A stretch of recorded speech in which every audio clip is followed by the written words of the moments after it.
Bayangkan, kamu menempuh perjalanan berbulan-bulan melintasi Samudra Atlantik, ombak besar, badai, dan kelaparan berhasil kamu lewati demi satu tujuan, yaitu bertemu kembali dengan keluargamu yang tinggal di sebuah koloni baru di benua Amerika. Namun saat kakimu akhirnya menginjak daratan, suasana yang kamu bayangkan tidak pernah kamu temukan. Rumah-rumah masih berdiri, peralatan rumah tangga masih berada di tempatnya. Tidak terlihat tanda-tanda pertempuran, tidak ada mayat, tidak ada suara anak-anak yang berlari, tidak ada satupun manusia yang menyambut kedatanganmu. Seluruh koloni seolah ditelan bumi. Di tengah kesunyian itu, hanya ada satu petunjuk. Sebuah kata yang diukur pada batang pohon yang bertulisan Kroatsoan. Satu kata sederhana yang hingga hari ini masih menjadi salah satu misteri terbesar dalam sejarah dunia. Kemana lebih dari 100 orang menghilang? Apakah mereka dibunuh? Apakah mereka meninggalkan koloni secara sukarela? Atau ada sesuatu yang jauh lebih mengerikan daripada yang pernah dibayangkan? Inilah kisah misteri koloni Roanoke. Untuk memahami misteri ini, kita harus mengenal seorang pria bernama John White. John White adalah seorang seniman, pembuat peta, penjelajah, dan administrator asal Inggris pada abad ke-16. Berbeda dengan kebanyakan penjelajah pada masanya yang lebih tertarik pada emas atau kekayaan, White memiliki kemampuan luar biasa dalam mendokumentasikan dunia yang ia temui. Ia menggambarkan tumbuhan, hewan, pemandangan alam, hingga kehidupan masyarakat asli Amerika dengan sangat rinci. Berkat karya-karyanya, para sejarawan modern dapat mengetahui seperti apa kehidupan di pesisir timur Amerika lebih dari 400 tahun yang lalu. Karena kecerdasan, pengalaman, dan kemampuannya memimpin, John White kemudian dipercaya memimpin sebuah misi besar kerajaan Inggris. Misi itu bukan sekedar menjelajah, melainkan membangun koloni permanen pertama Inggris di dunia baru. Saat itu Inggris sedang berlomba dengan Spanyol dan negara-negara Eropa lainnya untuk menguasai wilayah baru di seberang lautan. Siapa yang lebih dulu berhasil membangun pemukiman permanen, dialah yang akan memperoleh keuntungan besar, baik secara ekonomi maupun politik.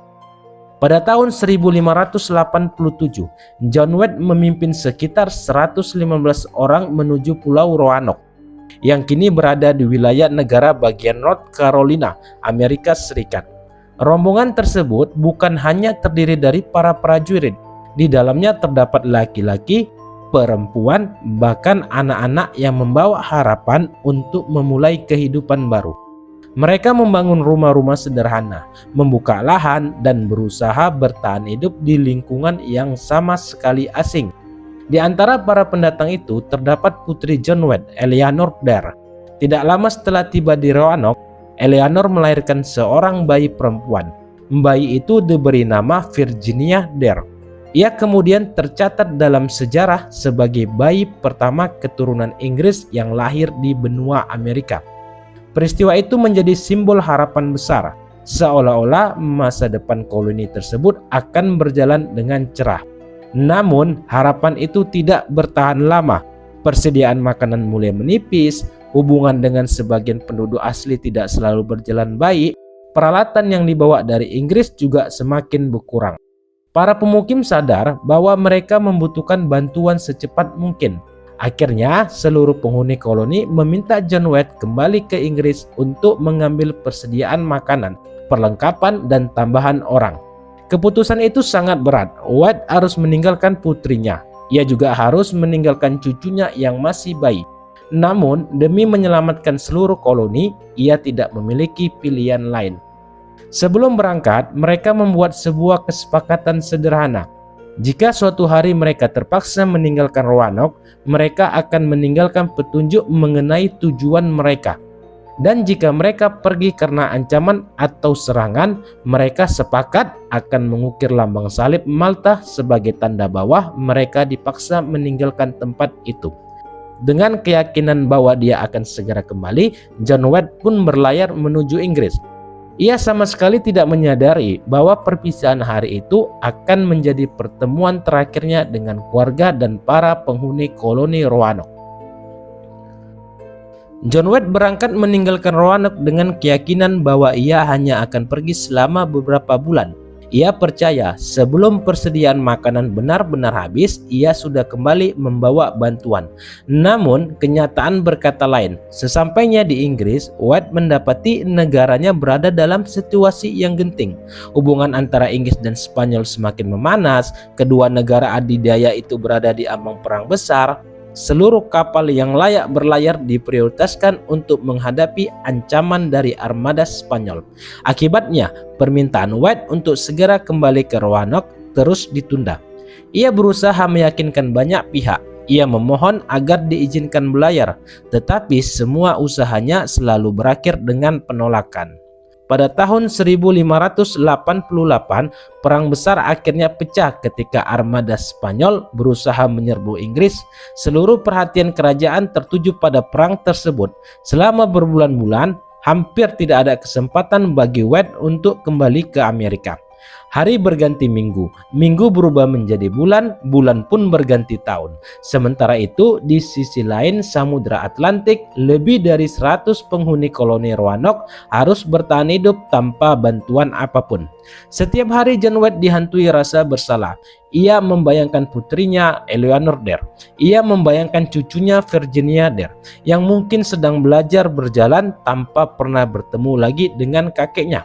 Tetapi ia tidak mampu berbuat apa-apa. Baru pada tahun 1590, hampir 3 tahun setelah meninggalkan Roanoke, White akhirnya memperoleh kesempatan untuk kembali. Perjalanan pulang itu dipenuhi harapan. Di sepanjang pelayaran, ia membayangkan suasana koloni yang mulai berkembang. Mungkin rumah-rumah mereka sudah lebih kokoh. Mungkin ladang-ladang sudah menghasilkan panen. Mungkin cucunya sudah tumbuh menjadi anak kecil yang sehat. Namun, ketika kapal mulai mendekati Pulau Roanoke, firasat aneh mulai muncul. Pantai terlihat sunyi, tidak tampak asap dari perapian, tidak terlihat perahu kecil yang biasanya digunakan para pemukim. Tidak ada tanda-tanda kehidupan. Begitu menginjakan daratan, White dan rombongannya segera menuju lokasi koloni. Apa yang mereka temukan benar-benar di luar dugaan. Rumah-rumah telah kosong, beberapa bangunan mulai rusak dimakan cuaca. Tidak ada seorang pun yang menyambut mereka. Tidak ada suara, tidak ada aktivitas, seluruh koloni seolah telah ditinggalkan sejak lama. White berlari dari satu rumah ke rumah lainnya dengan harapan menemukan keluarganya.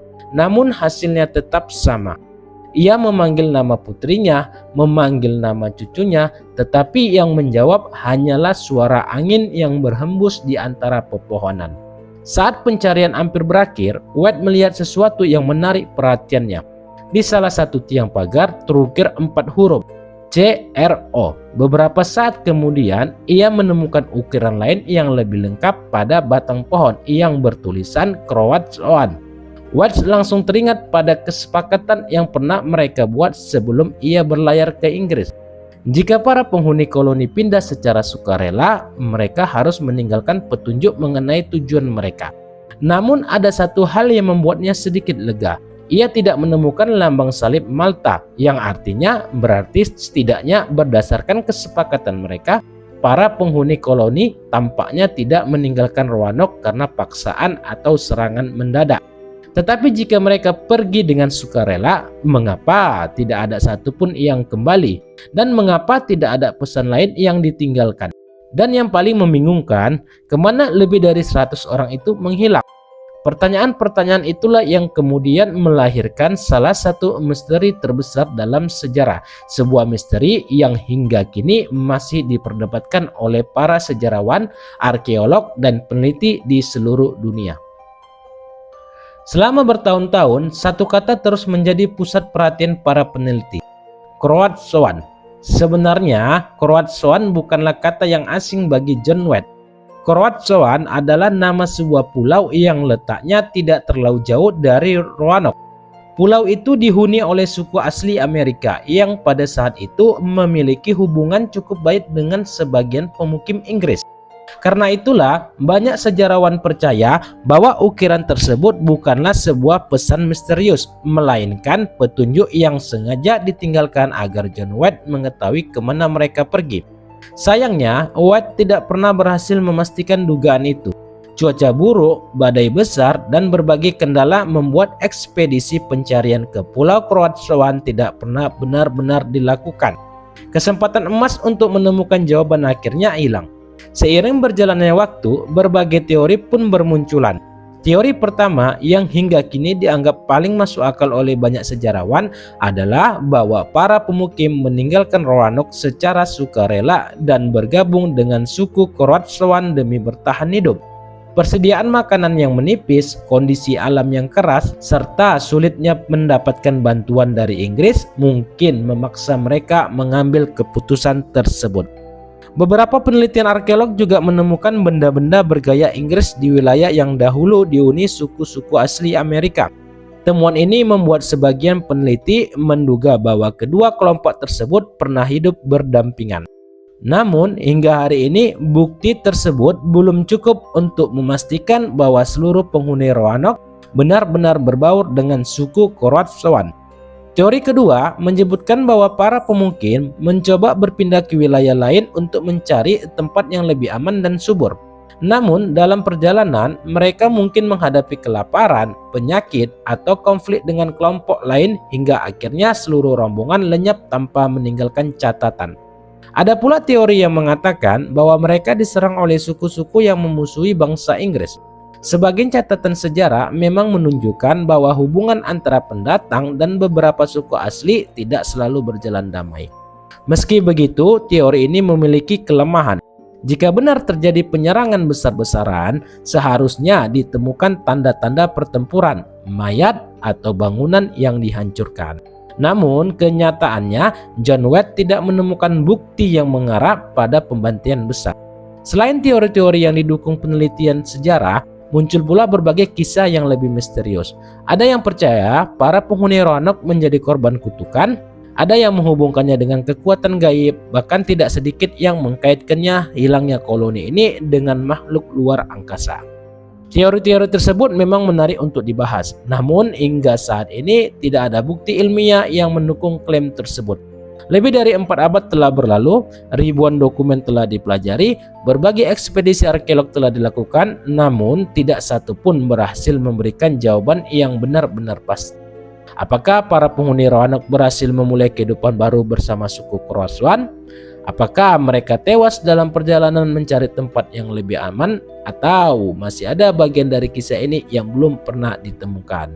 Mungkin jawabannya sebenarnya telah hilang bersama waktu, atau mungkin masih terkubur di suatu tempat menunggu untuk ditemukan.